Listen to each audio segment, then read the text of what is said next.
Hi friends, இன்றைக்கி நம்ம எந்த மூவி ரிவ்யூ பார்க்க போகிறோம்னு பார்த்தீங்கன்னா, இந்த வீக் நெட்ஃப்ளிக்ஸில் தமிழ் டப்பில் ரிலீஸ் ஆன தூம் தாம் மூவி ரிவ்யூ தாங்க பார்க்க போகிறோம். மூவி பார்த்தீங்கன்னா ஒரு சிம்பிளான ஸ்டோரி தாங்க. நான் அதையே பார்த்தீங்கன்னா கொஞ்சம் ஃபன் கலந்து எடுத்தனால படம் பார்த்தீங்கன்னா கொஞ்சம் நல்லாவே இருந்துச்சு பார்க்க. படத்தோட ஸ்டோரி என்னன்னு பார்த்தீங்கன்னா, நம்ம ஹீரோக்கும் ஹீரோயினுக்கும் இப்போ தான் வந்து கல்யாணம் இருக்குது. அவங்க ஃபஸ்ட் நைட்டுக்காக பார்த்தீங்கன்னா ஒரு ஹோட்டலுக்கு வந்து ஸ்டே பண்ண வந்திருக்காங்க. அப்போ தான் 2 பேர் பார்த்தீங்கன்னா நம்ம ஹீரோ ரூம்குள்ளே வந்து வராங்க. வந்தவங்க பார்த்தீங்கன்னா அவங்க மாமா எங்கன்னு சொல்லி கேட்குறாங்க. நம்ம ஹீரோ என்ன நினச்சிடறாரு பார்த்தீங்கன்னா, சரி அவங்க மாமா தான் பார்த்தீங்கன்னா ஏதோ ப்ராங்க் பண்ணுறாரு அப்படின்னு அவர் வந்து நினச்சிக்கிறாரு. அப்புறமே 2 பேரில் ஒருத்தன் பார்த்தீங்கன்னா கன் எடுத்து நீட்டும் போது தான் தெரியுது ஒரிஜினலே அவங்க மாமா எங்கன்னு சொல்லி கேட்குறாங்க அப்படின்ட்டு. அப்புறம் அவங்க சுட போகும்போது நம்ம ஹீரோயின் எப்படி நடுவில் பூந்து காப்பாற்றிடுறாங்க. அப்புறம் நம்ம ஹீரோவும் ஹீரோயினும் பார்த்தீங்கன்னா அங்கேருந்து எப்படி தப்பிச்சிடுறாங்க. இதே நம்ம ஹீரோ பார்த்தீங்கன்னா ஒரு இன்னசென்ட் பையனே சொல்லலாம். அதே சமயம் நம்ம ஹீரோயின் பார்த்தீங்கன்னா ஒரு ரக்கடு ஆளு. அப்புறம் நம்ம ஹீரோவும் ஹீரோயினும் அந்த இடத்துல இருந்து தப்பிச்சு போகிறாங்க. போகிற இடம் நிறைய இடத்துக்கு பார்த்தீங்கன்னா அந்த 2 பேரும் வந்துட்டே இருக்காங்க அவங்கள ஃபாலோ பண்ணி.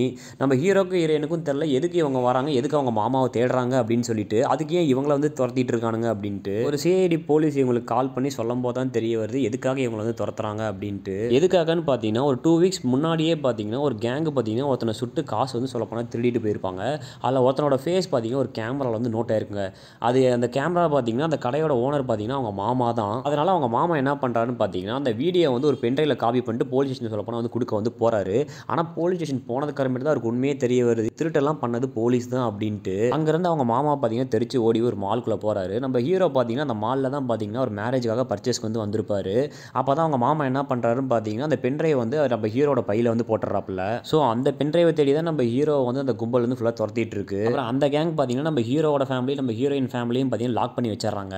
அடுத்த நாள் காலையில் 8 மணிக்குள்ளே அந்த பென்ட்ரைவ் உங்களுக்கு வரலன்னா நாங்கள் இவங்களை வந்து கொன்றுவோம் அப்படின்ட்டு. அப்புறமேட்டு தான் நம்ம ஹீரோவும் ஹீரோயினும் பார்த்தீங்கன்னா அந்த பென்ட்ரைவ் வந்து தேடி நிறைய இடத்துக்கு வந்து போகிறாங்க. ஏன்னா நம்ம ஹீரோ பார்த்தீங்கன்னா அந்த பர்ச்சேஸ் பண்ண பொருள்லாம் பார்த்தீங்கன்னா ஹீரோயின்ட்ட தான் வந்து கொடுத்துருப்பாங்க. ஹீரோயின் பார்த்தீங்கன்னா அவங்க ஃப்ரெண்ட்ஸ்க்குலாம் வந்து கிஃப்ட்டாக வந்து கொடுத்துருப்பாங்க. அதனால் அவங்க ஃப்ரெண்டு ஒருத்தங்கிட்டே போய் அந்த பை வந்து எங்கே இருக்குது அப்படின்னு சொல்லி கேட்டுகிட்டே இருப்பாங்க. அப்புறம் லாஸ்ட்டாக இந்த பிரச்சனையிலேருந்து நம்ம ஹீரோவும் ஹீரோயினும் எப்படி தப்பிச்சாங்க அப்படின்றதான் படத்தோட மீதி கதை. இதை பார்த்தீங்கன்னா வந்து சீரியஸாக கொண்டு போவாங்க, கொஞ்சம் ஃபன்னாக கொண்டு போனனால பார்த்தீங்கன்னா கொஞ்சம் நல்லாவே இருந்துச்சு பார்க்க வந்துட்டு. அப்புறம் ஸ்டார்டிங்லேயே பார்த்தீங்கன்னா நம்ம ஹீரோக்கும் ஹீரோயினுக்கும் பார்த்தீங்கன்னா கொஞ்சம் செட் ஆகாத மாதிரியே போகும். அவங்களாம் பார்த்தீங்கன்னா டிவோர்ஸ் பண்ணிக்கிற அளவுக்கு கூட போயிடுவாங்க ஒரே நாளில். அதுக்கப்புறமேட்டு அவங்க அந்த 2 பேரும் ஒன்றா தேடும் போது அவங்களுக்கு பார்த்தீங்கன்னா அவங்க கெமிஸ்ட்ரி வந்து ஒர்க் அவுட் ஆகி அப்புறம் அவங்களும் பார்த்தீங்கன்னா லவ் பண்ண ஆரம்பிச்சிருவாங்க எண்டில். உங்கள் ஃபேமிலியோட பார்த்து என்ஜாய் பண்ணுறதுக்கு ஒரு டீசெண்டான மூவின்னு நான் உங்களுக்கு இந்த படத்தை சஜஸ்ட் பண்ணுவேன்.